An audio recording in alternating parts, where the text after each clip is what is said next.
Everyone. The Indian Chamber of Commerce is a premier body of business and industry in India, set up in 1925 by a group of pioneering industrialists. The chamber has been functioning efficiently in building meaningful synergies among the industry and government by addressing strategic issues of national significance. It has been instrumental in facilitating better commerce within the country. In wake of the emerging technological boom, ICC, in association with NAFA Capital, is proud to present to you this webinar on evolving technology in the global investing and asset management landscape, with a special focus on AI-powered investments. May I request Mr. Ameya Prabhu, Chairman, ICC Western Region and Managing Director, NAFA Capital, to begin the proceedings with a welcome address.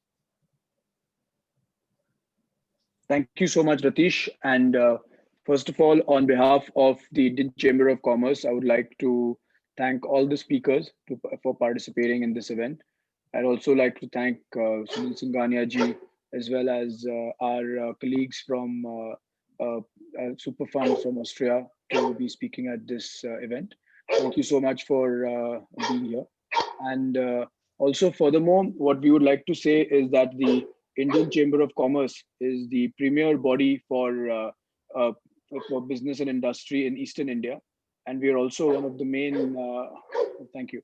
We are also one of the main bodies, along with CII and FICCI, which look at business and industry associations in India. Furthermore, this year the Honorable Prime Minister spoke at our annual meeting, and he addressed and he laid out the focus areas both for the country as well as for business and industry in India. And one of the main focuses for the Prime Minister is to attract foreign capital into the country, either through the FDI route or through the FII route. Even us at NAFA Capital, which we run a boutique financial services and asset management business with focus on public equities, debt and private equity, as well as wealth management.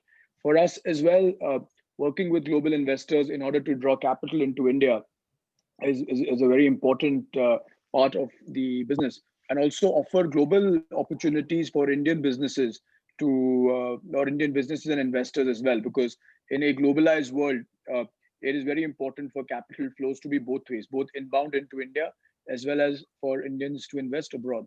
Hence, what we've done is we've put together a great group of speakers today. We've got speakers from the Superfund in Austria, which is a global algo-based fund. We've got one of India's top fund managers, Mr. Sunil Singhania, and along with his colleague Bihari Lal Devra.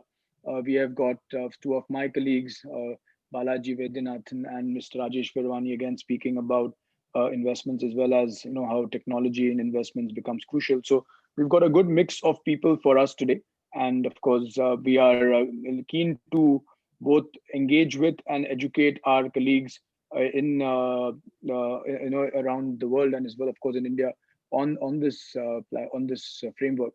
But again, on behalf of the Indian Chamber of Commerce, as well as on behalf of ICC, I would like to thank all the speakers as well as all the attendees for being here today. We do hope that you find this session to be interactive and also useful. And of course, we will take questions, and even further on, if there are any further questions that anybody has, you can of course write to me or Ratish or any of the panelists to address them. I would just like to end by saying that as I chair the Indian Chamber of Commerce in the Western region, and the Western region of India is, of course, in terms of all the regions for the ICC, it's a fairly new region, because ICC is quite strong in the east and the north, and even the southwest. We have been building it over the last few years, but it's conversely the fastest growing region for the ICC. And again, the Western region of India, comprising of Gujarat, Maharashtra, Goa, Madhya Pradesh, are areas where some of the top investors of India reside in. So I do believe that as even one of our focus areas in the ICC is to build out our asset management, insurance, and mutual fund committees, and so as we can engage more and more with both the decision makers as well as the investors, because while some of the biggest names in Indian industry might be members of the ICC, all the financial world and all the asset management world is primarily based in the region that I chair. So the Western region of the ICC becomes a very critical region for all of these financial service related businesses. And as we all know, Calcutta and the Eastern region where ICC is based, or their headquarters is, chaired by, of course, Mr. Mayank Jalan is the outgoing chairman, but one of our patrons is Mr. Sanjeev Goenka of the RP Sanjeev Goenka Group. They are very large and old, strong business houses who are important players in the both in the Indian business landscape as well as the investment landscape. So we do look forward to being a platform not just for foreign investors but also for ICC members to reach out and to for being able to tap into asset management and investment opportunities both in India and outside. And as the advent of technology, I think the fact that we are all doing webinars now itself is a great, even I would say that even business chambers have become tech businesses in a way. So we're very happy that we could engage with so many people because of this, because of Zoom. So thank you so much. And without further ado, I'll ask Ratish to kickstart the main speakers of the day. Thank you so very much. Thank you. Thank you. May I request Mr. Cheryl to please take the proceedings forward with the speakers? Yeah, thank you, Ratish. Once again, good afternoon to all the panelists, the speakers, and the participants. Just a brief introduction about who I am, and then I would take on with what has been entrusted. This afternoon, we would hear about evolving technology in the global investing asset management landscape. Now, what does it mean to us is what the next 50 to 1 hour, 50 minutes to 1 hour, the speakers will be throwing light on. I represent a 100% quantitative asset management firm called Superfund out of Vienna, Austria.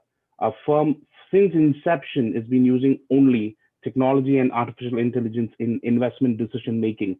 And we have partnered with NAFA Capital in India to bring out these offerings to the larger public here. And I handle the Asian part of the business for them. Technology is evolving in all spheres of life and more to do in the financial landscape. The question primarily is that are you and I equipped enough to embrace the evolving technology within your portfolio, within the financial landscape we're talking about?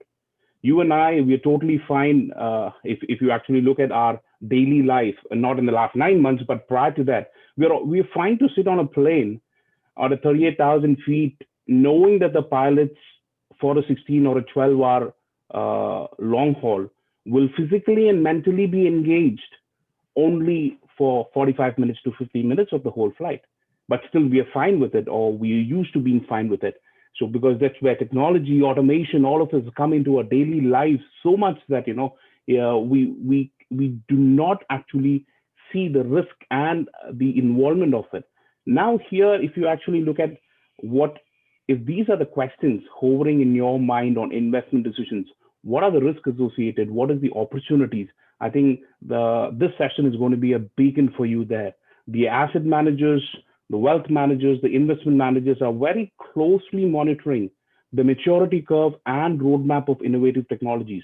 Technologies have always been there in the investment sphere. It's not something which is new, but as rightly the subject of the webinar says, it's evolving. Hence, it's so important for managers like us to actually closely monitor the maturity curve of a given technology, and then to enhance our capabilities and to ensure that we always stay on top of the wave and not get submerged. If you actually look at asset managers, the winners in the asset management sphere in the coming future will be those managers who embrace, engage, and facilitate advanced technologies across all parts of your business. Superfund as a firm, we're talking about investment decisions, but when I talk about technology and artificial intelligence, we're talking about the entire forte of any business, that's from products to service to engagement to value chain. So these are so very pivotal. Why is it pivotal? It's primarily we all have this human mentality of being biased. So in investment decisions, debiasing is a very, very critical part. And I think that's where technology primarily plays a very, very crucial role. The fund managerial fraternity have started using machine learning algorithms that are designed based on inputs from behavioral experts on the historical data sets, which actually help them to analyze investment decisions. Parameters such as picking up on allocations, weightage, selection process of a stock or an asset, and then identify the bias in that and actually de-risk by debiasing the whole investment decision-making skills. Machine learning algos help the managers to pick patterns of decision-making, which is quite efficient. And I think today's session will be primarily, we'll throw light on different aspects of these in terms of use of artificial intelligence and technology in investment decisions. Not prolonging this, I would want to introduce the first speaker for this afternoon. This gentleman, this eminent personality has no needs of no introduction in the financial landscape of India. He's a common face in the financial telescreens. And I remember watching one of his speeches before, where his investment style is the philosophy of zebra in a lion country. I'm not sure, Mr. Sunil, whether you'll be touching base on that, but yeah, those are things which include the Indian investor mentality. He is the founder of Abakkus Asset Management. He was the first person from India to be nominated to the CFA Institute Board of Governors and is currently the chair of its investment committee. It's a proud reason for us in the financial landscape of the Indian territory that Mrs. Singhania represents.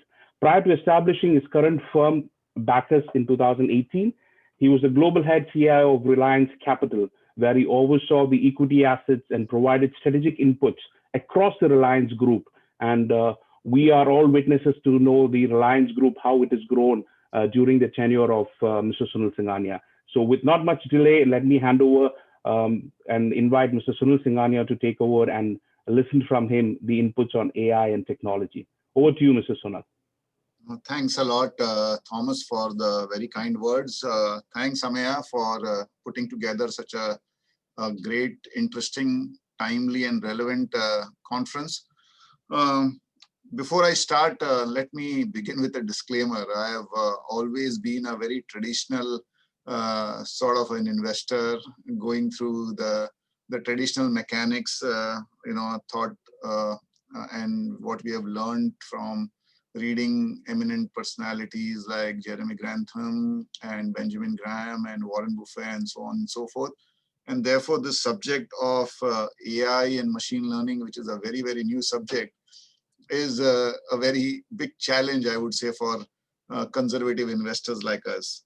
But one thing which every investor has to keep in mind is that they have to evolve and they have to adjust and they have to look forward. If you don't do that, I think the world is full of disruptions.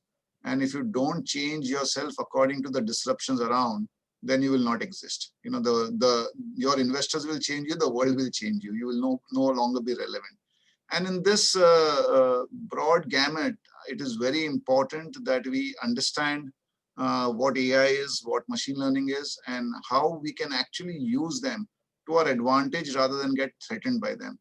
A lot of times, active fund managers, and including me, get very threatened by the onslaught of passive investment, whether it is ETFs, whether it is smart beta, whether it is now very differentiating kind of products like what Thomas and his company has launched. However, let us just first understand what is artificial intelligence and what is machine learning. So artificial intelligence is basically use of machines with the objective of replicating human intelligence. So if you go back in history, there were computers made which were taught to learn chess. And, these computers played chess better than 99.99% of the players, maybe except one or two players were able to beat them. I think these computers were able to sort of replicate themselves to be like humans and think like humans. And what is machine learning? Machine learning is a data science. It is just trying to find patterns. So basically, AI uses machine learning. Machine learning becomes like a subset for AI. The data which machine learning generates, the AI sort of tries to use them and think like a human. Now, when we look at investments, a lot of it's actually a combination of, I would say, science and arts. A lot of science is based on data collection, analyzing, using them, making different permutations, trying to visualize that based on the past patterns, what can happen. And I think that is where AI and machine learning can be of great use. So what can we use it for? So I think when you are doing a portfolio management or a trading kind of a platform, or even a wealth management kind of a thing, the very routine kind of work, which is data acquisition, data processing, and data modeling. And I think a lot of the analyst time goes into these sort of functions. I would say that almost 70, 80, 90% of the analyst time goes into this, and that leaves them with very little time to actually think. Whereas, for a portfolio manager or a equity analyst, a lot of time should be rather going into thinking about what can happen to the sector, to the company, to the businesses going forward. And maybe, if they're able to use machine learning and AI in data acquisition, processing, and modeling, it can make their life much more easier and leave them with a lot more time where they can do very differentiated kind of thinking and focus on the art side of investment. Also, there's a big challenge, however good your computer systems would be, to analyze past data is a challenge always. And I think that is where, again, machine learning and AI can be of use to every analyst in a major way. If you have patterns, it's like Siri. Siri is basically AI. If you are able to talk to a computer and say, okay, I'm researching Infosys. I want all the reports in Infosys in the month of March 2019.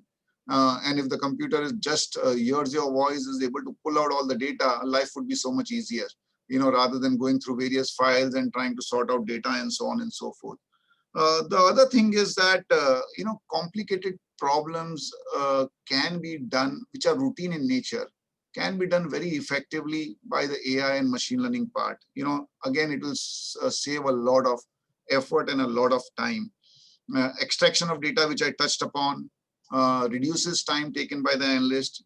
Also, it improves the quality of data. Human beings are human beings. We will make mistakes, but if the machine is taught to do a particular job or a particular part of the job, machine will just keep on, mindlessly repeating it without too much of errors. Another interesting aspect is that if you want to recognize patterns, human beings and the human brain might have some variability in recognizing patterns. There might be some discretion which might be used. And also memories are memories, we might a lot of times not remember it. I think this is where machine learning and AI can come in very handy. If you want to know the patterns of various things, and there are patterns like, say for example, during festive season of Diwali, there's a pattern of which products get higher sales and so on and so forth. There's a pattern, say in December, where the gas usage in US, for example, goes up.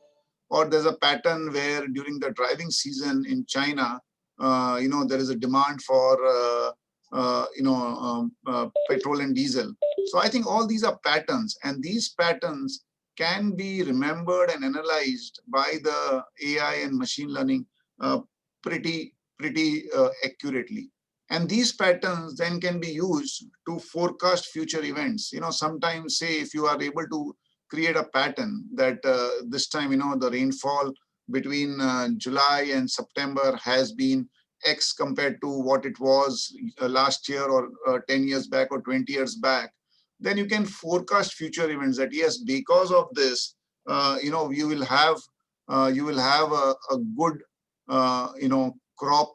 You might have a good production of a particular type of crop. Based on the past, the prices of the crop can be this much, and therefore the rural economy of India can be higher, lower based on this data analysis. And then you can just create rules. So you can add a little bit of art in that. Based on the data, if you're able to create rules, I think you will be in a position to get a lot of help from the machines. The biggest, I would say, importance of AI and machine learning, even for active fund managers like us, would be on the risk side. A lot of times, and risk is very important, I would say the most important thing. We all focus on buying the right stock, but it is also important not to buy the wrong stocks. And that is where risk analysis comes into being. Sometimes we get carried away, and sometimes we have our own biases, and our biases make us not invest in particular stocks or sectors. Similarly, vice versa, our biases might make us to be always overweight on a particular stock or sector and ignore the negatives. And that is where the risk analysis part comes into play. And I would say that AI and machine learning can be the most effective on the risk analysis part, because once the machine knows and has a good history of 4, 5, 10 years, they would be able to predict where in the past we have gone wrong, and will be able to flag, highlight, so that we don't repeat the mistake. Here, I would just like to highlight one thing, that the more time you give to the machine to analyze the data, the more intelligent it will be. It is like Siri. The more you talk, the more it will start to understand your lingo, your diction, the way you speak your language. I think the same thing will happen here. The more the data is analyzed, the more the time given for the machine to analyze the data, the more intelligent it will become. And I think risk analysis would be a great way of using it very effectively. There was this survey done by the CFA Institute about use of AI and machine learning in portfolio management. And very surprisingly, I would say not very surprisingly, only 10% of the portfolio managers have used AI and machine learning over the last 12 months in their respective jobs. That means 90% of them have just completely ignored it, continue to rely on the Excels and the primitive ways of analyzing data, which might have worked for them. But if there is a little bit of more, I would say, awareness of how AI and machine learning can be used, a lot of these mundane jobs can be taken care of more effectively, freeing time to work on more, as I said, thinking kind of jobs rather than just data analyzing. There is, what happens when you use technology. I think now fintech, therefore, is becoming more important. It's a combination of the financial profession as well as the technology, because AI and ML would mean that technology also has to be very, very strong. And, you'll have to have a combination, because the domain knowledge would be given by the financial guys, and how to use it would obviously be from the technology side. And therefore, there is again a huge opportunity on the fintech side, which is picking up. Apart from portfolio management, patterns of loan repayment, for example, or which individual should be given how much loan, what is the credit rating, and a lot of data is analyzed using a variety of things. Obviously credit scores, but even social media, so whether a person has gone to a holiday, what is the family background and what kind of posts are there, how many times a individual is going to a restaurant, whether he can afford good hotels, and so on and so forth. And I think, slowly, as we use it more and more, as I said, professions on the financial field, not only in portfolio management and wealth management, but across the board, will start to appreciate the impact of it. There are definitely a few hurdles to adoption of AI and machine learning. One is obviously, experienced people or people who are mid-age and old would find it a little bit of a mindset issue to accept that, computers can do certain parts of their job well. But, any forward-looking, investment professionals would be more than happy to embrace it. However, there are other challenges. One is the cost. It's not cheap. You have to have a budget for it. And, on top of it, you also have to give it time to integrate within your system. Availability of talented manpower, again, is a challenge. It's a hot subject. People who are experts in this are in demand. And more often than not, you don't find enough good people who can be on the adoption front or on the implementation front helpful to you. And most of the time, I think the leadership has to be open to accepting it. And I think that again is a big issue. There are some things also, at least our view is that AI and ML is very good where the portfolio management strategies are of a systematic nature. So if you have a rule-based portfolio management, passive funds, smart beta, or portfolios based on mathematical models, so if it's more than 20p, then you reduce your exposure, and if it is 20% ROE, then you increase your exposure. Quantitative strategies which is pair trading, for example, which sector to have a buy and which sector to short. I think all those strategies which are based on some systematic rule-based investing are more suited for AI and machine learning investments. But where you have to analyze unstructured data, or it's more sort of your own proprietary discretion and thought process. There, I would say AI and machine learning should be used more for data acquisition, modeling, and so on and so forth. I will also give you some examples. A machine can be good, but in some situations which are extreme, and nowadays extreme situations are very, very often, the machines will fail. So for example, Lehman crisis, for example, the markets tanked and then they went up dramatically after that. Or take the example of the recent current year event called COVID. We had this pandemic, it started to spread from December 19, but till maybe February, March, the world except China was completely, ignoring it. And then suddenly, March, you had the markets tank. And when we all felt that it was the end of the world, and the machines would have also thought that, and they would have gone completely in cash or maybe short, suddenly, everything turned. And I'm highlighting this because the number of cases between March and now are 100x, but the markets is almost 70–80% higher from there. So if the pattern would have been inputted that we would turn buyers only if the numbers go down, we would have never turned buyers. So the machine would never have been able to predict when to turn buyers. So these kind of events, I think, and as I said, these are very regular events nowadays. The machine would have just failed. Or the general consensus even for the US elections was that if it would be a close elections, the markets will fall sharply. And here we are, it's almost a month.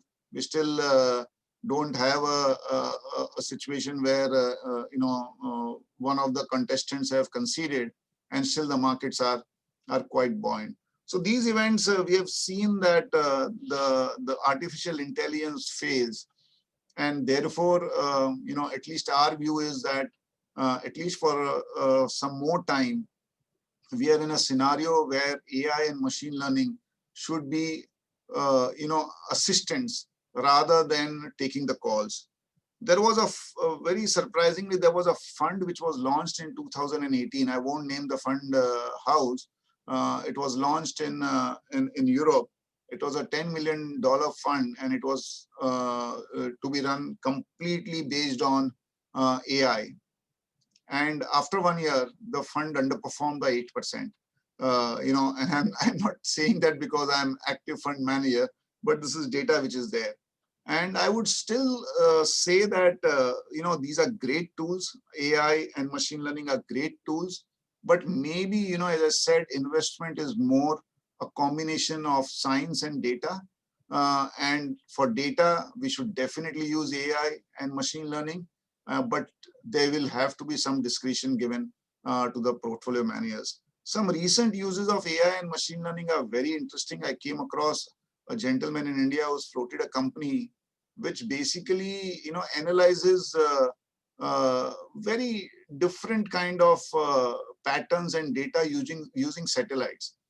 So for example, if it's a cement company, they use satellite images to count the number of trucks leaving the factory, and therefore you come to know what is the daily sales of that unit.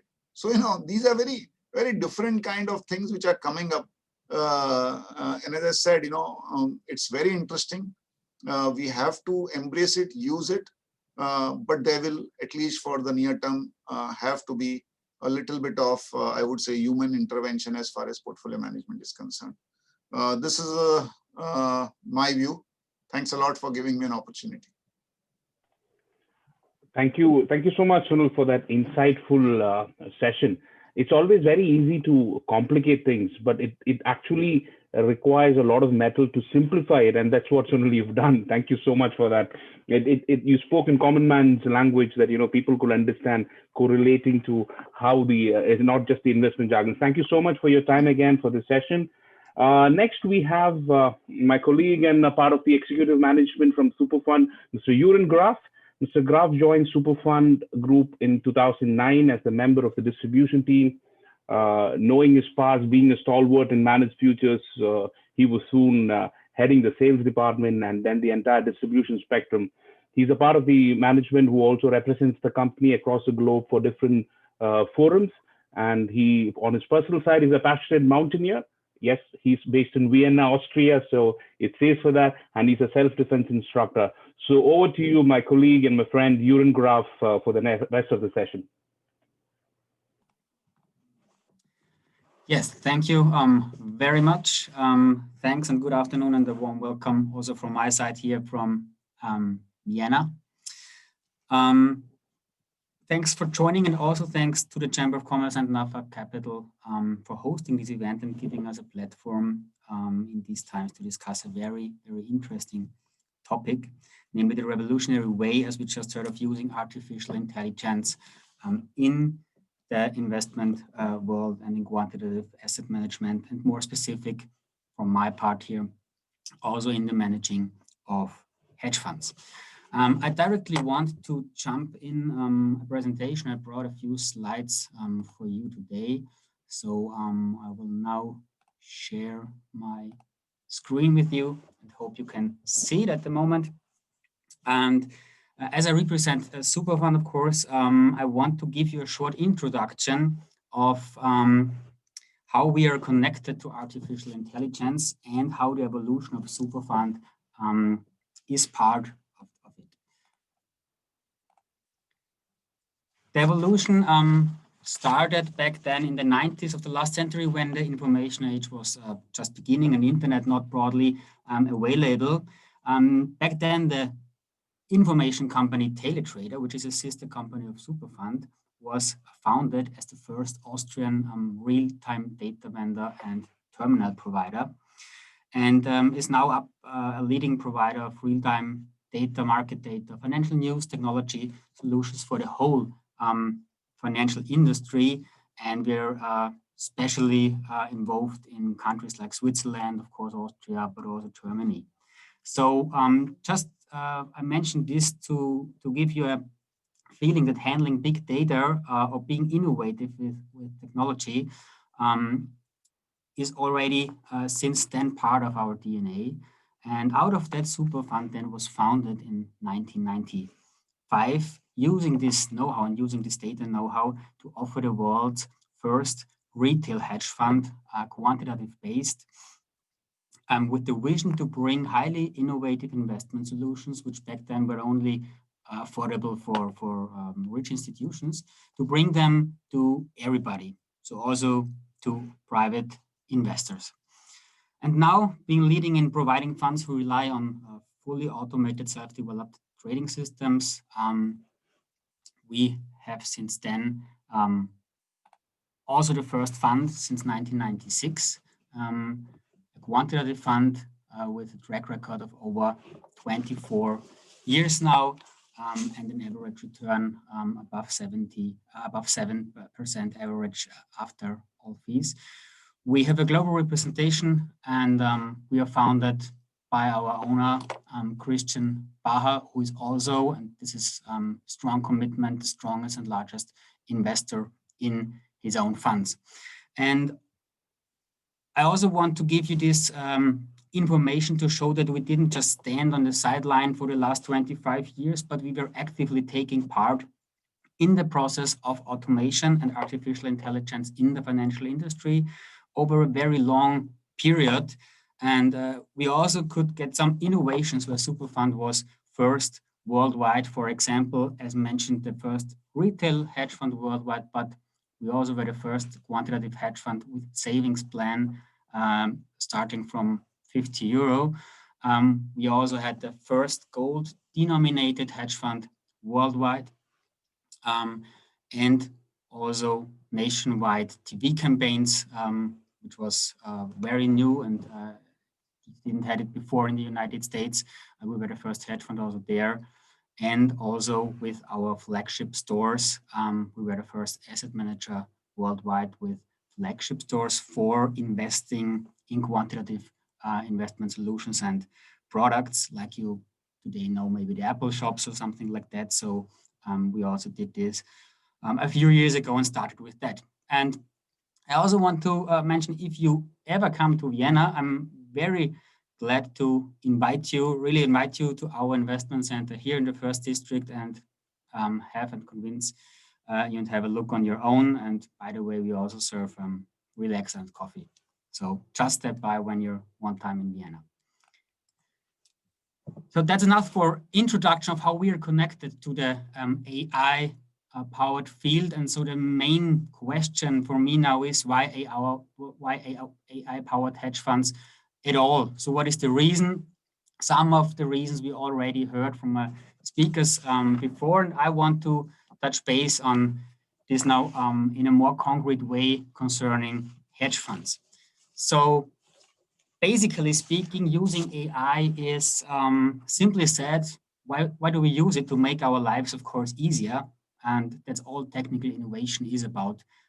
So to make it easier for us and also make our investment decisions or investment processes, of course, easier.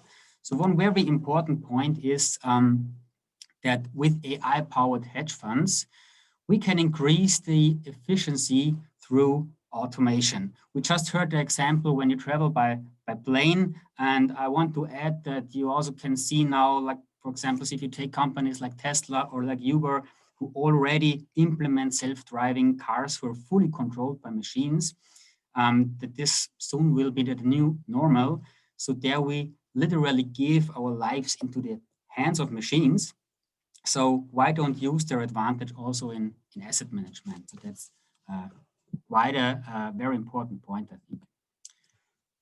Secondly, a computer or AI system always has the big picture ready, because all relevant data is retrievable for them at any time.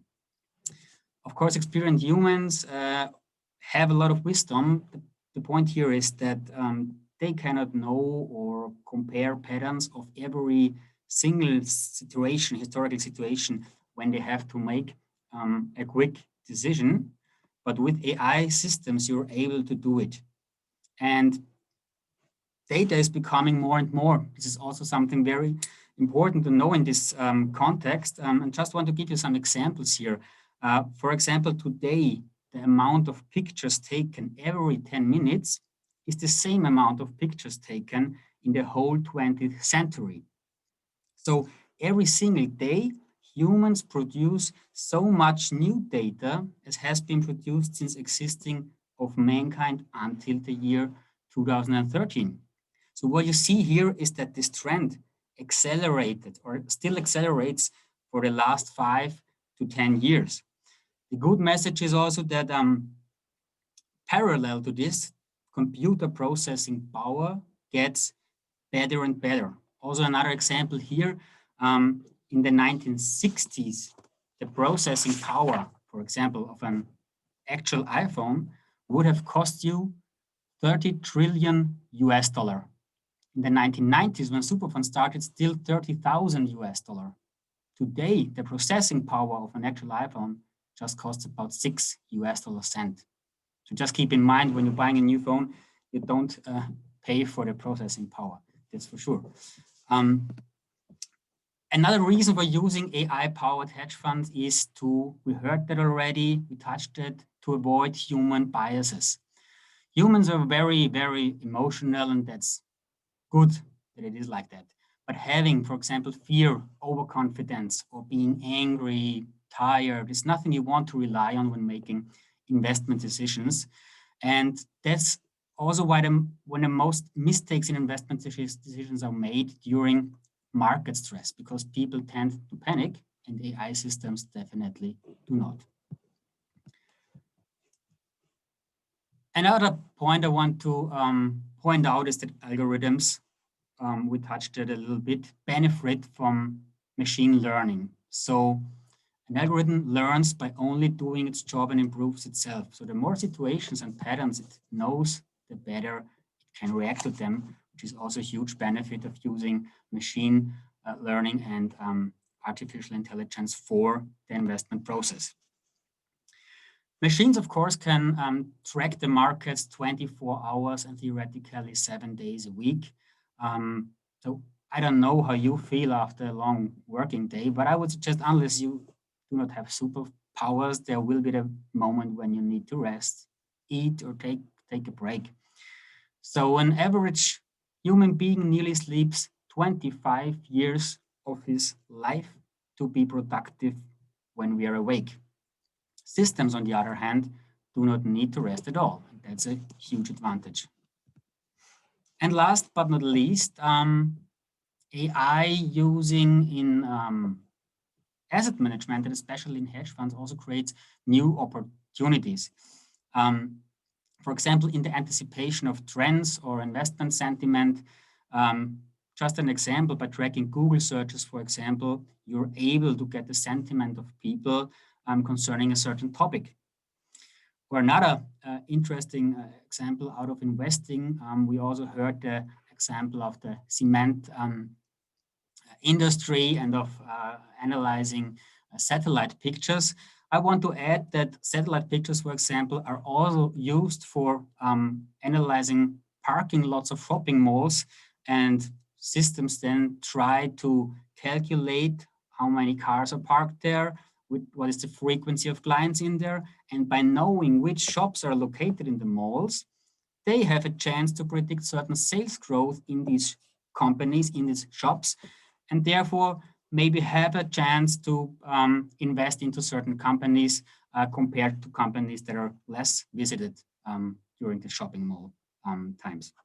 So summing up, there's a huge variety of new possibilities and arguments why to use artificial intelligence. And that all said, we are, I think, still at the beginning of using it in a huge way, using artificial intelligence, as for example, nearly 95% of all data cannot be analyzed with today's technical possibilities, such as analyzing videos or pictures or something like that is very complicated at the moment. Basically, we just analyze figures like numbers, digits. That's possible for us. So there is certainly room for improvement. That said, I want to now show you how Superfund is implementing these things in its trading strategies and also its products to give you an idea about how it can work practically. So the AI-powered approach of the strategy is that, first of all, we are creating purely quantitative, no human emotions, just as I mentioned. It trades highly liquid assets, which is very important that you can enter and exit positions very quick. It's diversified in about 150 markets. So there you also see that's a huge variety of markets, which is very hard to analyze by just maybe a team of persons, but a machine can do this very quick and continuously. All that systems are, of course, backtested, that they're proven, have a proven track record, and they're reliable. And of course, we also have implemented an automated risk management with clear controls and, again, no human overrides. The globally diversified markets, there again, you see that we do not just rely with the trading systems on one market, but we have a broad diversification of financial markets like stock indices, bonds, currencies, but also commodity markets like precious metals, energy, agriculture, grains, and metals. So this is a very broad diversification we are using and where we have machines to trade these markets. And I want to give an example of how specific trade, an automated, 100% automated trade, here a long trade, so for a rising market in natural gas, would look like. First of all, you see here that the market goes, natural gas goes upwards. Our systems here with the green line, they indicate an entry price. In this case, entry price isn't reached at the moment, so the performance goes down of the market. Nothing happens. You see this here, the open risk monitor. It's 0. Again, it goes up. So the second signal of the system is here, entry price reached.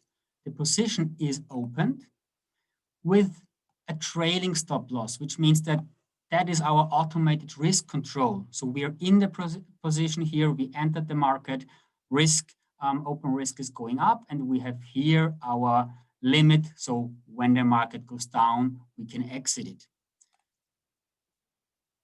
The trade is now getting profitable. So you see it goes upwards. The switch to the green line indicates that from this time on, the trade is profitable. So it doesn't matter what happens. If it goes down again, it would be a profitable trade. The red lines here indicate that the system, the automated system, sees that the risk exposure is too high, so it reduces it. It reduces the risk exposure, which you also see here in the risk monitor, but it's still in the market. Here at 5, when the natural gas market is touching our trailing stop loss limit, this means for the system, exit the position, and this is also what happens. We have a trend reversal, the stop loss limit is triggered, and the position is closed. And important here is that this is fully automated, so there is no human interaction in this process.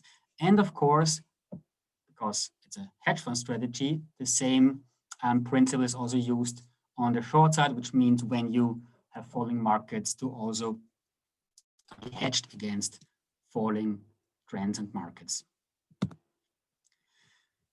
So my last point in this short presentation will be to now show you the use case of what are you doing with such a strategy, or what can it do for also your portfolio, and what is the performance.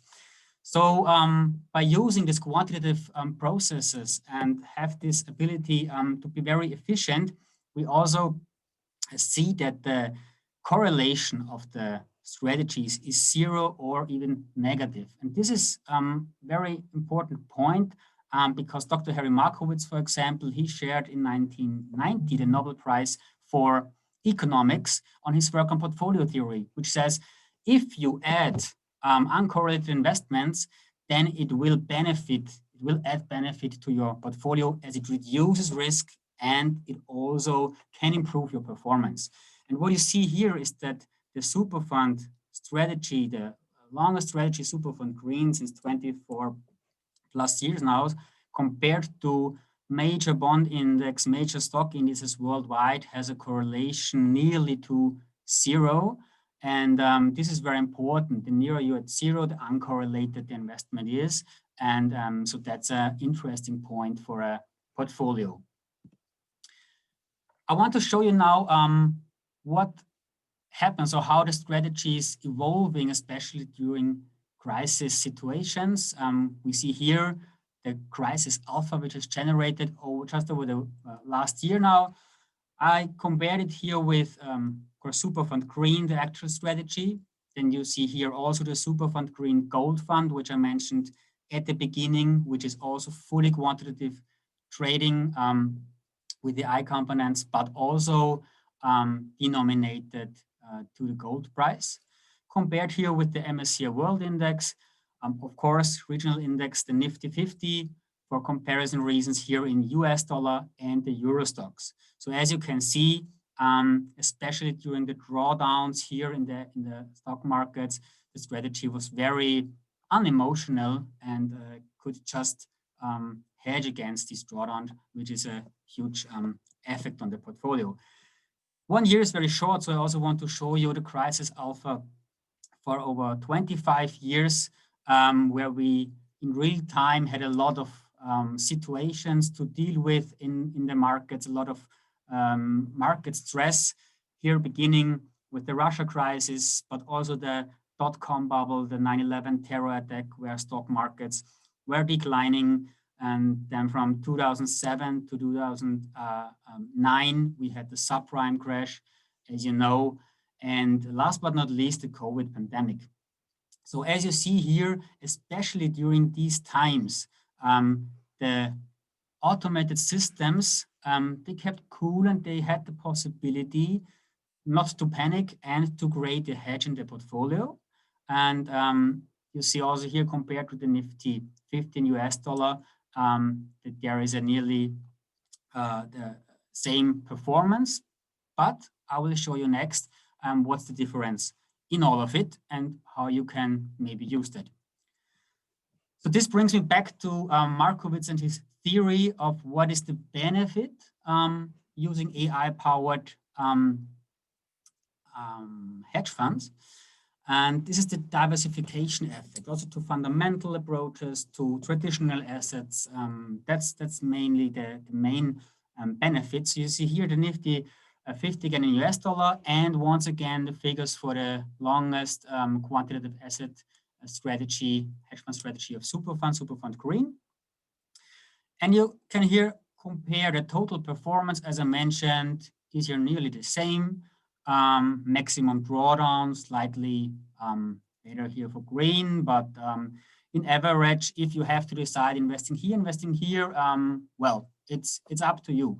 But what I want to show you now, what happens if you do not decide to either invest here or here, but what happens if you just split it up 50-50, and then you get this chart.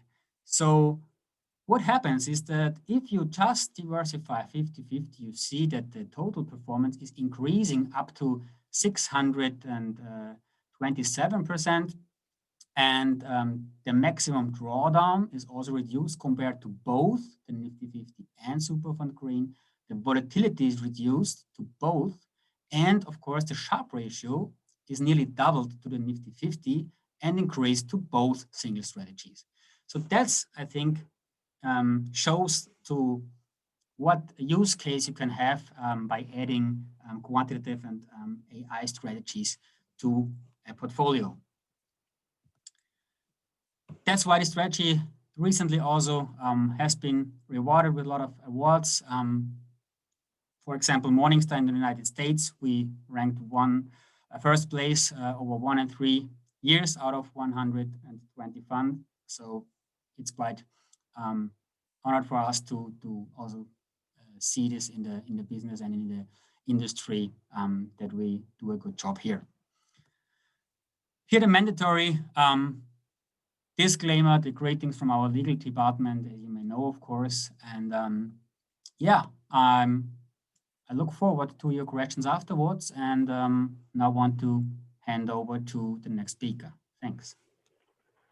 Thank you so much, Juergen, for the run through of how AI-powered hedge funds would actually add value to the portfolio.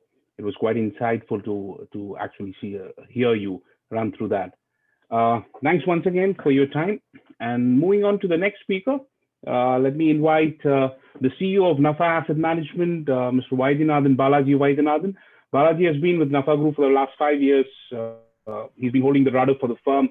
And prior to NAFA, he was also the director, head portfolio with Sundaram Asset, and he's also worked with the Kotak Group. So his strengths are mid and small cap equity. So over to you, Balaji, to hear from you. Thank you. Thank you so much, Thomas, for the introduction, and thank you for the opportunity by ICC. It's an honor, and thanks to all the participants. So yeah, I mean, it's a very sort of a powered speech on machine learning and artificial intelligence. So just trying to sort of bring back a bit of an active management point of view over here. So, but before that, I would just like to mention that we are now in a situation where it's not a question of this or that. It's a question of, where we need to embrace both the active management and also the passive management. So from India's point of view, although it is quite nascent, the growth has been quite exponential in this particular arena. So just to give you some numbers, if you were to look at India in terms of the ETFs and the index funds, they were hardly 0.5% of the assets under management just a decade back. Fast forward to 2020, exchange traded funds and index funds are almost 8% of the total mutual fund AUM, which is 400 billion US dollars. So 8% of that is about $32 billion. From almost next to nothing, today, we have $32 billion in ETFs and index funds, and this is only continuing to grow. Similarly, there are also nascent AI, I wouldn't say AI, but rule-based funds like your balanced advantage fund, which would basically move into debt or equity based on certain preset valuation parameters. So today, in India, we have close to $12 billion worth of such funds. So we are seeing very fast exponential growth where, it has almost become mandatory for high net worth individual or ultra high net worth individual to basically consider allocation into the non-active funds per se. So that is definitely finding a lot more wallet share, and it is going quite fast. So wherein the science part of it is 100% automated, and you try to remove the human element, whereas also you also have a significant allocation to the actively managed strategies. So even outside of India, as we all know, there has been a huge amount of growth in these funds. So for example, if you were to take the case of endowment funds, so from almost next to nothing in 1980s, today we have almost of 40-50% allocation to the absolute return funds. Similarly, we have almost 21% allocation by the endowment funds into the alternative assets. So this is something which is growing at a very fast exponential pace.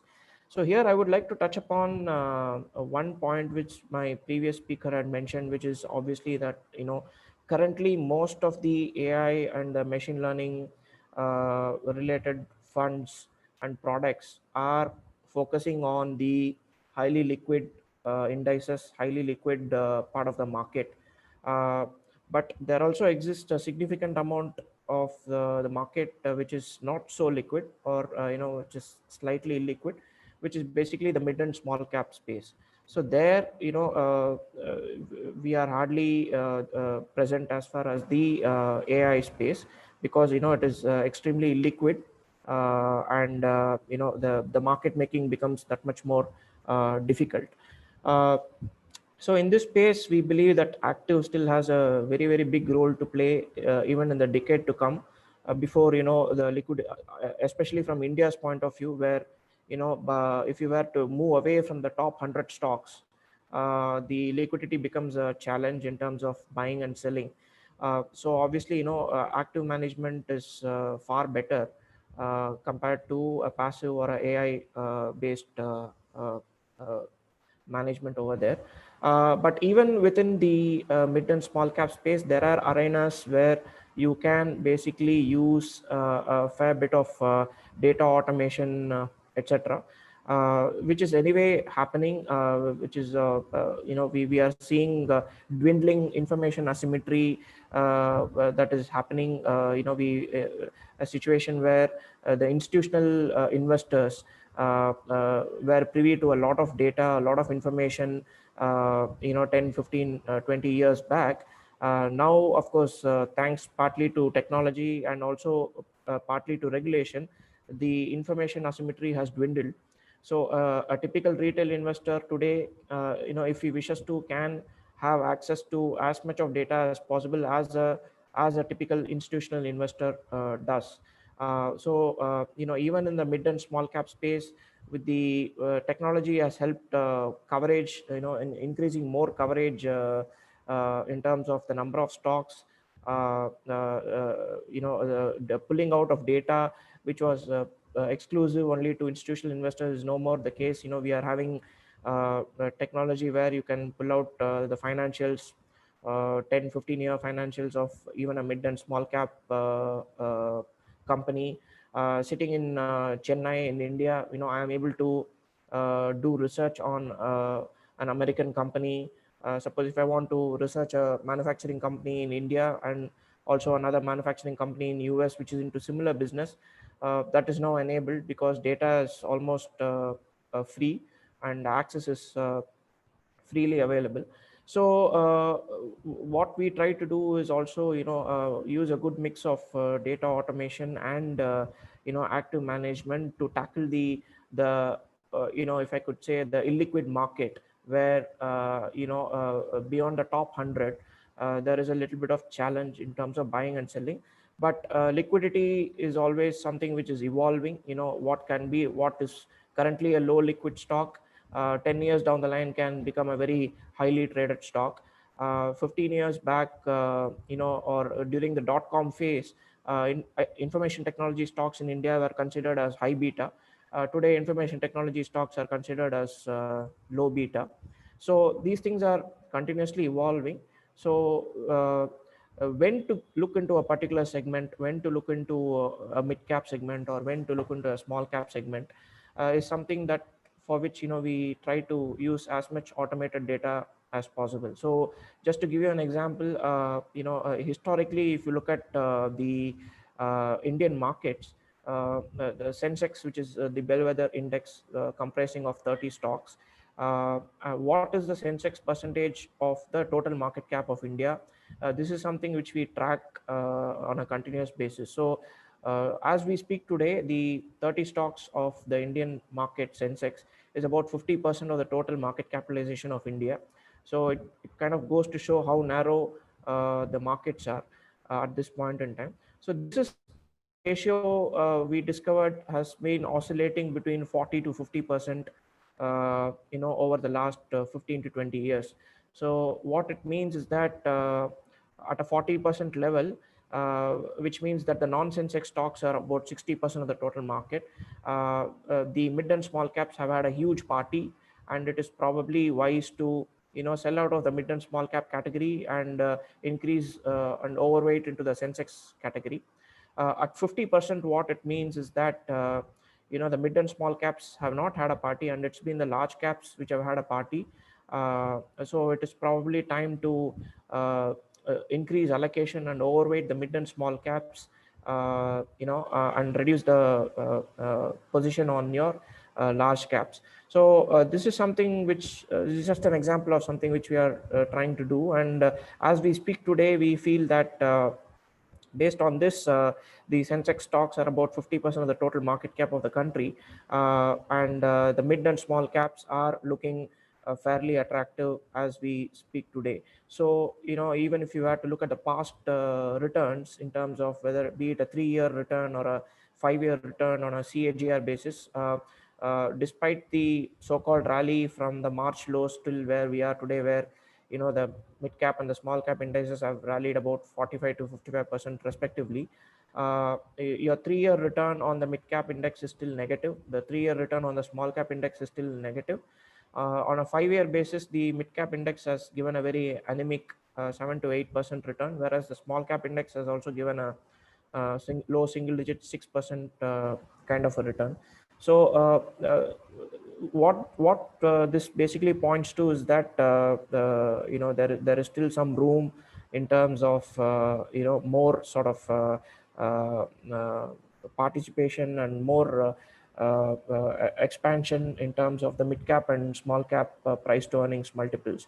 So this is something which we automate, which we track on a weekly and a monthly basis. We've also put in systems in place where we continuously track the cash flow yield of the small cap universe, for example. So so the rule, generally we form rules by which we say that if the small cap cash flow yield is greater than the 10-year government yield, or the GSEC, which means that there is some amount of margin of safety and one can take a position in the small cap category. Similarly, if the small cap yield, cash flow yield is lesser than the 10-year GSEC, then there is hardly any margin of safety, and it is better to park money in the safest of instruments, which is the 10-year GSEC. So these are certain examples where we try to sort of mix both the data automation part and the active part, because it is really not possible to go 100% on the passive and automated side in terms of the small and mid cap category. So as we speak, we are still in a position where you try to automate the science part of it as much as possible, and you leave the stock picking, which is the art part of it, to the fund manager, which still continues to be on the active category. So this is something which we are which is evolving.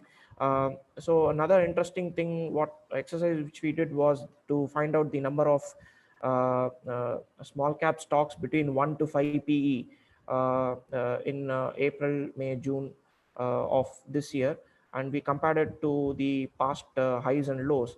So the total number of stocks during a downfall in the small cap category between the 1 to 5 PE segment was fairly large. And then, during a boom phase, the total number of stocks between the 1 to 5 PE segment in the small cap category was very, very low. So, all those pointers, it sort of gives you your comfort, while you always rely on the bottom-up stock picking approach in terms of looking for earnings, looking for companies and industries which grow at least twice that of the GDP growth rate of the country. You look for individual managements and their strengths, and when you're dealing with mid and small caps, especially, managements become a huge decisive factor in that. So while while those aspects continue to remain, you try to keep evolving and try to automate the data as much as possible, so that you'll have a right mix, and then it helps the decision making even better, and to also to figure out how certain stocks and certain industries have performed in the past cycles, in the past mid and small bull runs, and how they could perform going forward, etc. So it's a very interesting phase that we are in, a situation where we are coming out of almost 3 to 4 year of challenging returns in this particular mid and small cap category. So from there on, we are showing some signs of recovery. We are seeing interest rates which are almost at a 15-year low at this point in time, and while people do look at markets and say that that there has been a significant rally so far and that things are expensive, no two ways about it. In certain pockets, things are definitely expensive, but equity, if you have to look at it on an absolute basis, then it could be a little misleading. We have also seen that over the last 6 to 8 months or so, huge rallies happening in gold. We have seen rallies happening in even the cryptocurrency side, where Bitcoin and other cryptos have been on a tear. Another thing which we are trying to automate and try to track at this point is to see the behavior of the mid and small cap indices in the other countries, right? So BSE small cap index has seen about a 50% return so far, but it is not an isolated phenomenon. So if you were to look at the emerging market small caps, they have also been on a tear. So if you look at the Russell 2000, which is the American small cap index, that has also been on a tear. So say 20 years back, a mid and small cap fund manager would be handicapped in terms of trying to figure out if the rally is isolated, or if it is concentrated in pockets, or it is widespread. So now with availability of technology and data, if Indian small caps were to rally 10% in a month, so you are able to kind of try to fix the puzzle here and there by looking at the other countries and how the indices are performed in those respective countries, etc. So that also helps a lot in overall decision making. So yeah, I mean, in terms of the coming decade, I think we are very interestingly poised, and there are few people who believe that we are at the cusp of a new cycle as far as the markets are concerned. We do humbly believe that we are seeing a sort of a K-shaped recovery in the markets, where there is still some pockets which are going through pain, especially the ones which are into hospitality, tourism, hotels, restaurants, etc. But whereas there are few pockets which have emerged stronger, like for example, IT companies who have saved hell of a lot in travel expenses. Uh, 100% of that is not going to obviously return when we are in a vaccine situation. We will still see many of these companies saving and see a lot of cost savings going forward. So the strong will become stronger as we move forward. And so even with the mid and small cap space, India, especially over the last 3 years, we've had a sort of a bear market in this category. Coupled with that, there has been reforms. We had the demonetization in 2016, followed by GST, etc. So what this has basically done is to eliminate the weaker players, the players who are completely into trading of goods without any sort of value addition. Those people are finding it difficult to survive. So even in the mid and small cap sector, there are some companies which are market leaders, industry leaders, growing 2x that of the GDP growth. And we are seeing earnings returning in this particular category. So exciting times ahead, and look forward to it. Thanks once again to ICC for this great opportunity. Thank you so much. Thank you, Balaji, for that insightful session on the with the perspective of the Indian markets, especially. Thank you so much for that. Once again, moving to the next speaker, the last speaker for the evening, and after that, the panel will be open to take questions on any subjects of whatever we've spoken this afternoon.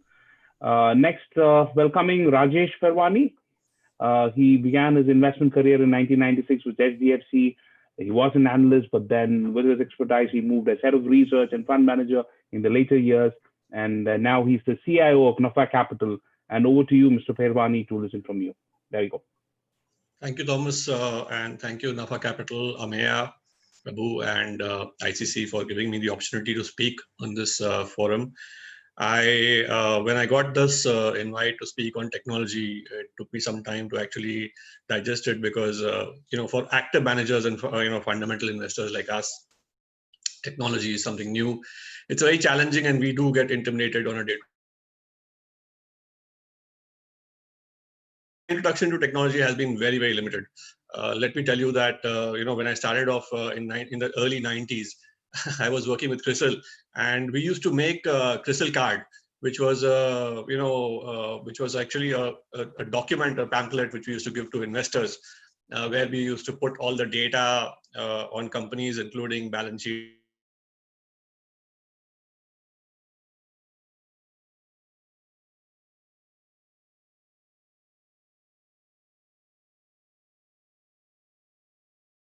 That's the kind of difference in technology that we investing. Even later on during my investment career, the first thing that I saw, which was, HDFC was the company where I was employed with, and they used to use the scanners, for company reports, research reports, and that was the first introduction to technology for me. Then came the Reuters and the Bloomberg.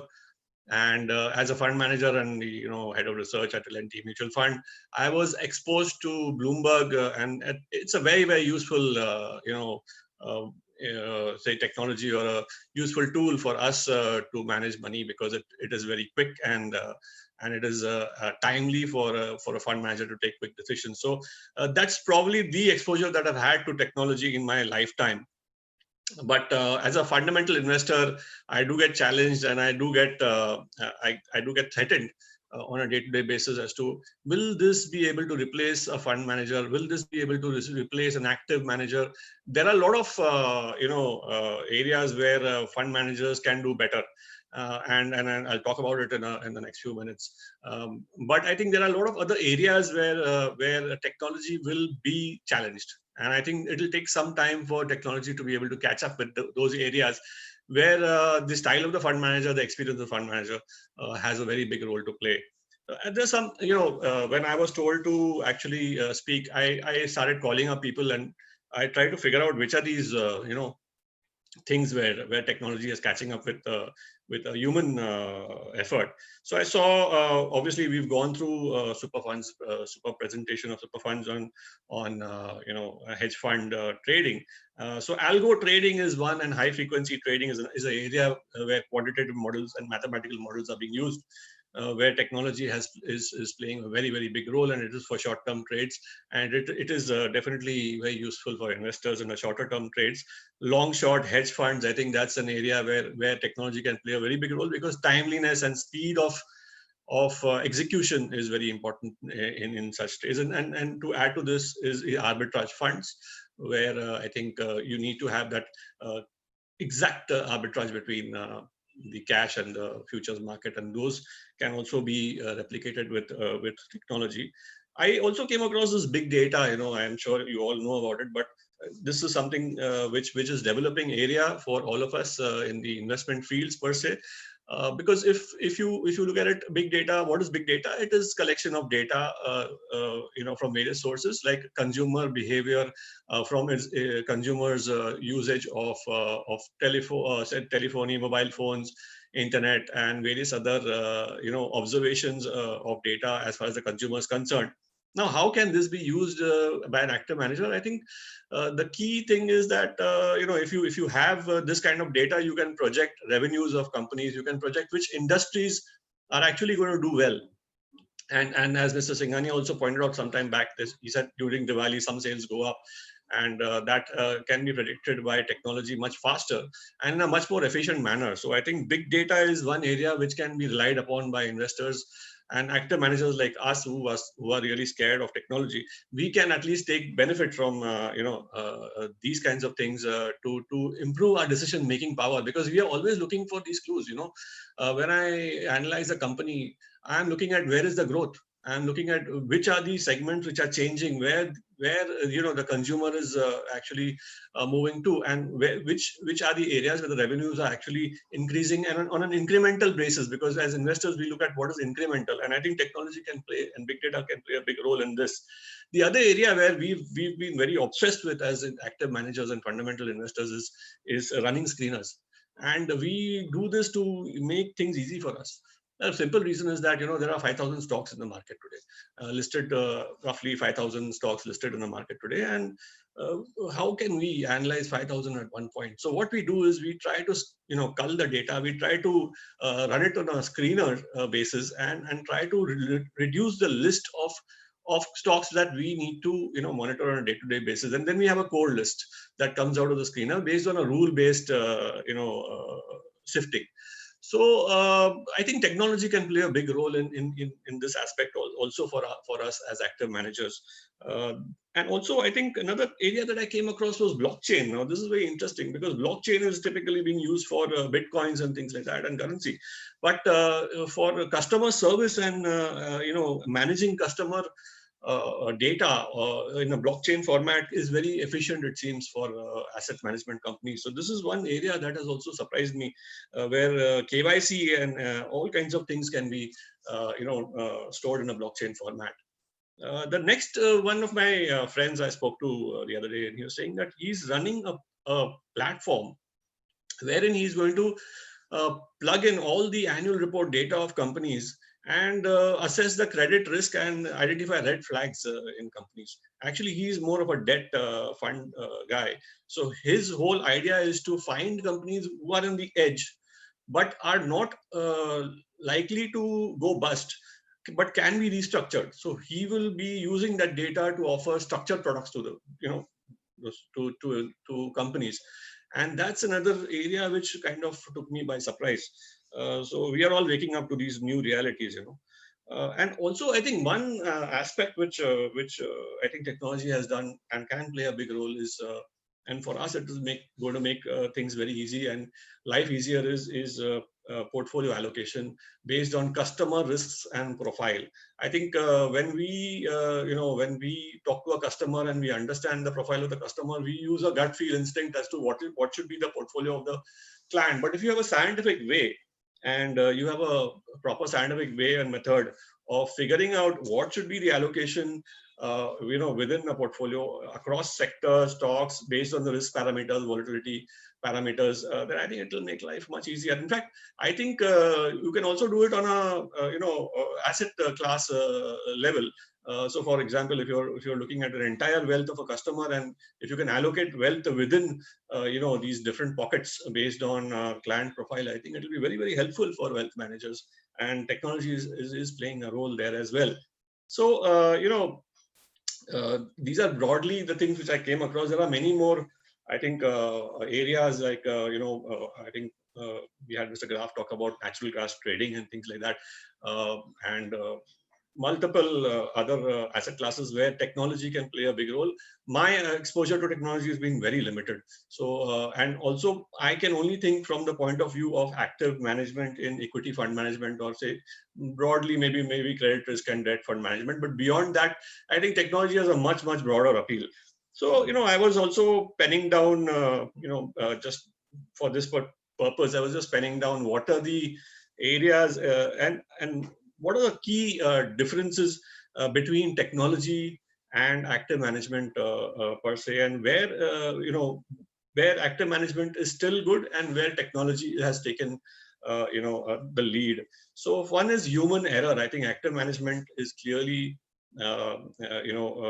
has these elements of human error. People like us are always prone to error, and we can make mistakes while not only putting trades, but also in terms of assessing company and quality of the businesses. So that is one area where I think technology can play a much bigger role in terms of bringing the accuracy of as long as the data is good and there are data scientists who are managing it very well. The second is estimates. I think, and this is a problem with technology, because I think we as investors or we as fund managers, we only looking at future estimates. Past data has no meaning for active managers. The reason being is, we believe that a lot of the past data has been priced in, and that there is no room to make money out of past data. So we typically use our gut feel to make estimates. Now, as I said, big data is one area which can be used to make estimates of future behavior. But I think technology will have a long way to go as far as this is concerned, because it is highly dependent on historical trend, especially stock prices and things like that. And there, I think technology will have to kind of catch up with us as fund managers. And we also look at long-term investing. So I feel technology platforms are more trading oriented, and it's going to be some time when these platforms are able to build long-term movements or long-term sort of wealth creation platforms. And I would be very happy if that happens. And I would love to collaborate with someone on that. The other is, I think we look at subtle factors. Now, this is a very, very important point, when I'm managing a portfolio or when I'm actually investing in a company, I am looking at the three key aspects in the context of valuation. One is growth of the business. Second is return on capital employed, this core capital employed. The third is management quality and promoter quality. So the first two can be actually built in. You put the estimates, you can build that into a model and run it in a technology format. But how can you build management quality and promoter quality in this? I don't know. And this is an area which probably, all the geeks will be able to answer. I think, if someone is able to, build these three aspects into a one portal or one software, pardon me if I'm not technically right, but one software or one AI, and run that and successfully run that, I think that's $1 billion idea. So I think, building management quality and subtle factors is a very, very tough thing. I'll tell you another example. In 2009, I remember there was this company which was, the stock was flying, and the market was very bullish on that company. We used to get calls from analysts.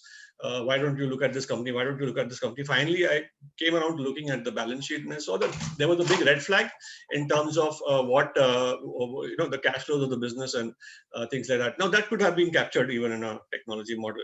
But what they had acquired a company of a worth 200 odd crores they'd spent on a company in Europe, and they said this is going to be the next growth driver, and the stock was running. So I decided to actually meet the management of the company which was acquired, and I actually went to the plant.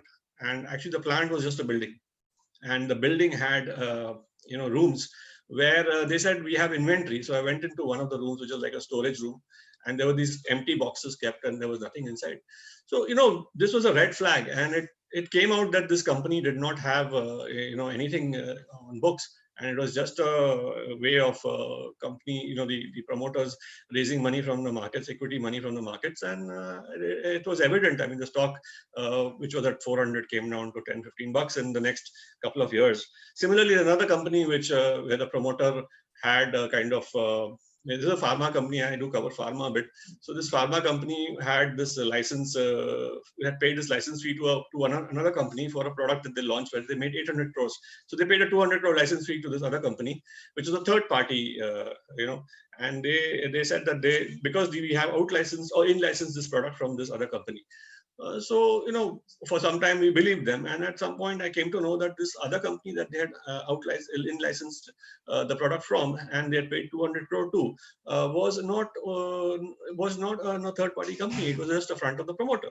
So we came to know that the money was siphoned off from the company. Now, how do we build this into the models? I don't know, but we need to figure this out as time goes by. I think I am very happy to collaborate with someone who can build such models in the future. The other thing which we active managers do is we focus on equity and debt more. I don't know whether I can focus on fundamental analysis when it comes to currencies and as a natural gas. So I think technology has a much broader appeal. It is across asset classes, gold, etc. And we as investors, fund managers or active managers are more focused on equity and debt. I think emotions. I think this was mentioned very clearly by Mr. Graf in his presentation, that emotions play a very big role when it comes to people like us, and we do get carried away. There are biases. There is a big science called behavioral science, I'm sure you know, and that is something that technology does away with. And there is a lot of indifference to emotions when it comes to rule-based investing, because we have no rules in investing. We have our own gut feel. We believe in certain timing rules, and whereas technology doesn't believe in those kinds of things. I feel, on an operational basis, active management is more expensive. And Mr. Singhania did mention that that technology is expensive. I think that is more upfront. I think once technology is in place, it becomes a very cheap option for investors. So I think, instead of paying a fund manager like me, if you have a portal which can do the same job in the most efficient manner, then why not? Also, we use a lot of different we use a different approach in the way we manage money. So we do networking, we have personal connections, we as active managers are meeting people around, talking to people. We do mosaic theory kind of analysis, whereas I think technology doesn't do all that. Technology has a very set rule and data-based analysis of things, and that's how they take decisions. And therefore, our field is more individual based, whereas that is not limited to an individual. So here, if I was to manage a portfolio, that's all I can do. Whereas a portal can be extrapolated and the portal can be used across firms, or a software can be used across firms, and that is the advantage of technology that the technology brings to the table. So I talked about fundamental and more. I think our approach is more specific in terms of creating the portfolio and customizing the portfolio, whereas I think technology has a much broader approach, and it is across many broader asset classes. One point which probably I missed while speaking is inflection points. Now, there's a company in 2013 which I was covering. It was a great capital goods firm in India. So in 2013, the stock had touched 100 rupees and profits were deep down in the dumps. But what was happening is that their order book was rising again. And there were certain issues in the Middle East which were coming out of. And, we came to know of this, although this was not inside information, this was just a general information that we came to know that Middle East is coming out of crisis and they were getting more orders. Now, we could do the trade, and because we had public information, we had research on our tables. we could invest in the stock. I hope technology is able to build these inflection points. So my take on technology is that it is a very, very effective tool to minimize errors.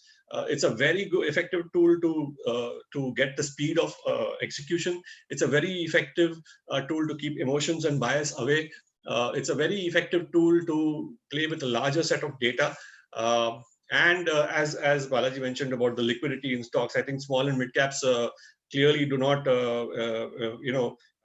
have appeal for technology portals, because it's very difficult, because they are illiquid, and it's difficult to get them into that sort of get that kind of data on these stocks. So I think these 4 or 5 advantages do come about if you use technology, but there are certain areas which we need to work on. For example, as I said, subtle areas like inflection points, where we need and promoter quality, qualitative aspects, subtle aspects, where we need technology to take a big leap. And I think where that big difference will come is when people like us, and in fact people like Mr. Singhania, Balaji, me, and all of us in the industry who have spent 25 years as traditional fund managers, we take that call that we have to collaborate and look eye to eye rather than looking in different directions. Look eye to eye, collaborate on a single platform. We develop those portals, we develop those softwares and AIs, which can be the stepping stone or the foundation for the future wealth managers. And we can always leave that legacy as we go forward in our investment career. That's all from my side. Thank you for the opportunity.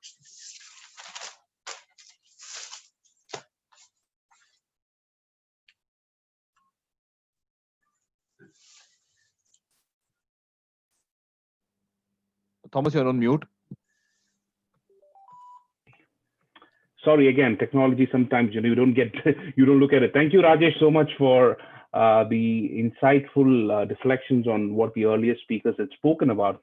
And now I think we come to the last few minutes of the session where we would take questions. There are a few questions on the Q&A section of the webinar itself. And for the panelists for the question and answer sessions will be Mr. Biharilal Gaurav, who's the CEO of Abakkus, who's representing Sunil Singhania. Then we will have Rajesh, Juergen, Graf, and then Balaji also would be there. So I would request the panelists to please answer the questions, around 6 questions. I think a couple of AI questions. So Juergen, if you want to take the lead and answer, it would be great. Yes, of course. So one question of an attendee was directly concerning Superfund. Is Superfund available for Indian stock markets for retail investors? I think I can confirm that, and it's available, of course, over NAFA Capital. So I would suggest you directly take this way, and also to my colleague Thomas, who can help you with this. Maybe just also a second question, which was directed, what type of alpha is an AI system expected to generate over traditional systems? And of course, the very important question, is the cost worth it? So maybe to address this, there are basically, to simplify it, 2 ways of generating alpha. One is having a more accurate info of the current value of an asset. And the second way is having a more accurate info of how the value of the asset will be in the future. So how you predict it to be. And for these 2 problems, machine learning, also AI systems can of course be of help. So I would confirm that they, of course, can generate better alpha, but for sure you have to have the view on the costs. And there I also can just say from our part, from how we are doing it in our company, as I've shown before, especially during the market stress, during crisis, you see that crisis alpha was generated.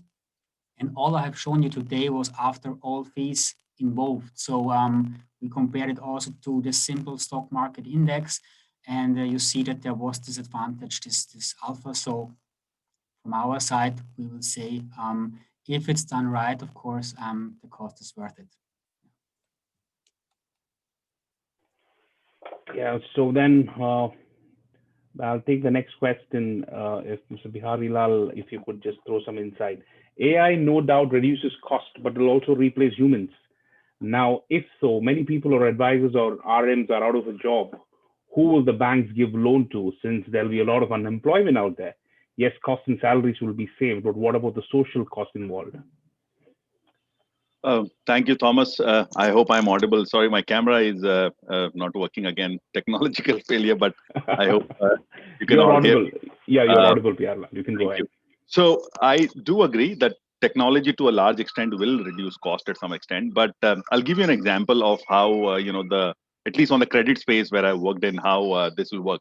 So, and this is a crude example which I got from a friend, in GE Capital. So when you call up the customer care, asking about any of your queries on your credit card, in the background, the moment you call, an AI model will run, analyzing your spends and your credit history, and it will instantly flash to the agent on what offer is available for your, for your card.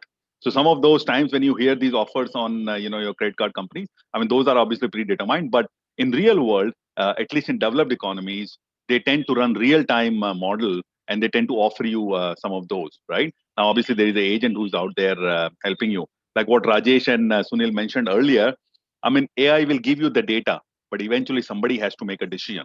Now, if it's a developed market like a inventory or a commodity or gold, where the decision can be as simple as buy or a sell, the things are easy.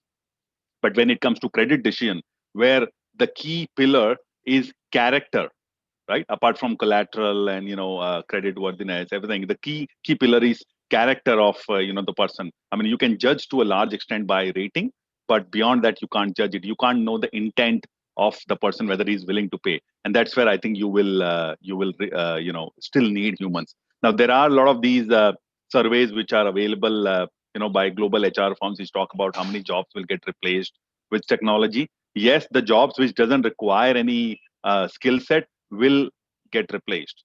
Classic example. Earlier, you used to basically scan a document. You would ask a person to go use a scanner, do it. Now you can do it with your phone, right? So it will reduce some jobs, but at the same time, I believe it will create more jobs, and those jobs will be of a different nature, where someone can understand, what the AI requires. To conclude the discussion, I'll just give you an example.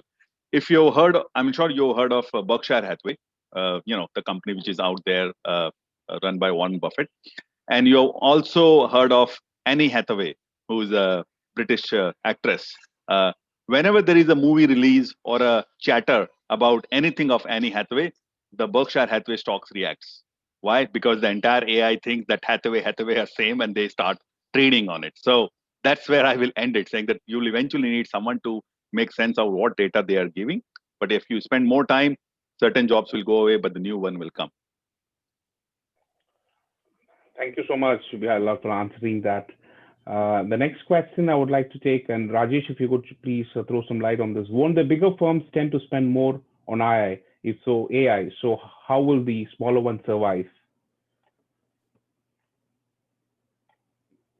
That's a very interesting question, and you're asking the wrong person. But you want me to take it on to Juergen then? If you can just attempt it, as I can also ask Juergen to throw some light on that. Yeah. So I think every technology we've seen over a period of time has got cheap. And when you used to buy mobile phones in the earlier, technology was much more expensive. Computers were more expensive. Cars were more expensive. So I think as time goes by, as more and more people adapt to new technology, this technology gets used by many more people. I think the value of the technology in terms of its cost to appeal, or in terms of its going down. So I think at some point, these kinds of AI softwares will start looking cheaper for smaller firms to afford. I think that's in a nutshell what I am thinking right now, and that is of the top answer. It's not prepared based on some data that I have, but it's basically a commonsensical thought to what you're saying. Okay. Yeah, I think I'll go for the next one again with Biharilal, just on your expertise on, is it good to invest in government securities right now? Something off the topic, but still, yeah. Well, if you are risk averse, it's always good to invest in government securities. But if you're willing to take risk, there are options available out there in terms of active management. Now, GSECs, you have seen the interest rates and, across the world, almost, 17, $18 trillion of debt is on negative yield. That means if you give that money to the bank or whosoever you want to give it to, you'll have to actually pay them to keep that money safe. Having said that, emerging markets have always had, that equation of higher interest rates or GSEC yields than, developed markets. So if you are looking for a no-frill product, I would recommend, go for a longer tenure GSEC, given that, what is available in India. But if you're willing to take risk, you'll always get a premium. We call it credit spread if you go to fixed income, or you call it equity premium if you go to equity from that perspective. So I would think this depends on your risk appetite and not what the market is right now. All right. Thank you for that. I'm sure that would have answered the question. Balaji, could you please help in answering, will AI be the strategy in future or just a part of the alternatives pie? Balaji, you there? Yeah. So I think it will definitely be something which will form part of the client's portfolios, based on our interaction with our existing clients and also the overall behavior of HNIs and UHNIs. They are very receptive to the idea of having a sort of an exposure into this, while the individual percentages may differ based on their risk appetite. They are willing to experiment and allocate a good chunk of their money into this alternatives universe, and it is only going to start increasing. So I think the way forward, the way I see it, I could be wrong, is that more and more, I think if you segment the equity bucket into large cap, mid cap, and small cap, more and more large cap exposure could be moving towards the AI based or the ETFs or the passive based exposure, whereas the mid and small cap will continue to be exposure will be continue to be taken on the active side. Okay. Well, I think to continue with that question, there's also one question which asks, which sectors will do well now in equity? So if you can just answer that also, please. There is a whole host of sectors. We humbly believe that there is still, although there has been a fair amount of rally on the pharma and the chemical space, and no two pharma companies are the same, we still feel that there could be upsides in select pharma names, especially the ones which are into the contract manufacturing side of the business.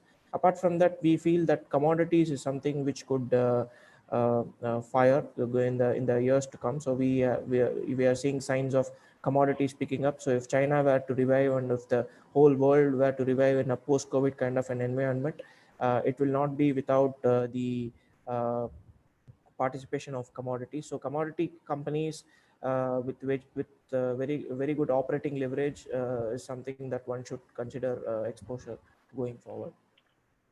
Thank you, Balaji. There are two more questions which are open. I request Juergen to take this up because it's with AI. How effective is AI software using during the US crude inventory time? And the last one, won't AI reduce transparency in terms of what exactly promotes the investment decisions? Over to you, Juergen. Yeah. Coming to the first question, I understand it as can AI help when dealing with, of course, price changes in crude oil, because that's what increasing or decreasing inventory in the end is the result of. And basically speaking, of course, it can, because just again, if it comes to the software we use, we also are creating, for example, oil. It's just one part of the whole investment universe, but the system can help to predict or indicate if there is a price rising or falling, and therefore get the right decision and also get the right position. So, of course, it doesn't matter really if there is certain market, but basically how the whole system is evolving and how it's handling the data. So of course it can help there also, and it also did when you see the track record for example, for our systems. And the last questions, won't AI reduce transparency in terms of what exactly promotes the investment decisions? Yes, it's on the one hand, if you have an algorithm, an A-powered algorithm, it may be very complex. So in the end, that you're maybe not quite sure how the decision was found. So what is very important here is that the algorithms are always checked and also proven by humans in the end. It's like when you have a car, you also don't really know maybe how it functions in every detail, but if you set it into a garage or something, you can check the car and prove it if it's working good. So here it's the same. So and maybe another point, reducing transparency. I always say, if you have a traditional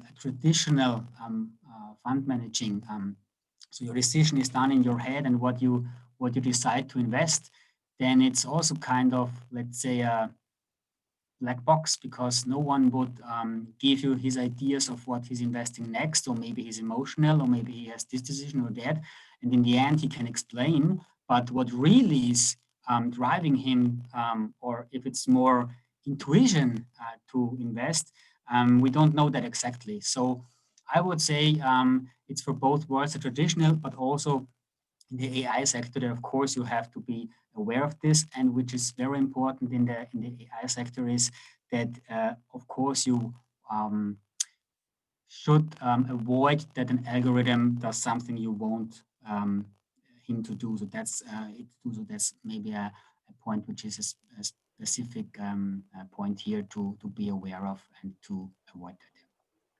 Thank you, Juergen, for that. Balaji, you have one more question, which was on the chat box.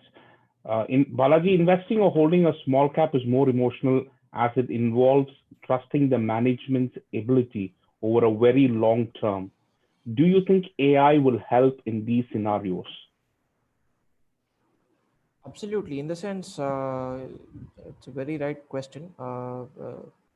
The As you keep going down the cap curve, the use of AI is limited. So as you keep going up the cap curve, so on the large cap side, usage of AI is very crucial. So, if I were to sort of take an exposure into Maruti, which is the leading car maker in India. So, the AI, you can program an AI saying, to look for the monthly sales numbers, which is being out every month.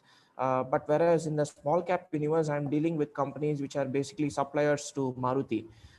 There may be some companies which are honest. There may be some companies, where it becomes a challenge to track the numbers, etc. So, while what AI can tell me is possibly the overall direction of the passenger vehicle sales in India. It is going to be my human decision, to take a call on the ancillary or the mid and small caps, who are basically suppliers to Maruti. So to that extent, as you keep going down the cap curve, the AI usage is more on the macro level, and you still look at the individual company, the promoter level, etc., to take your final decision. Thank you, Balaji, for that clarification. Yeah, we've come to the end of the session, and I would like to thank Indian Chamber of Commerce and the NAFA Capital for this opportunity for Superfund. And I leave it over to Rajesh to please conclude the session. Thank you once again.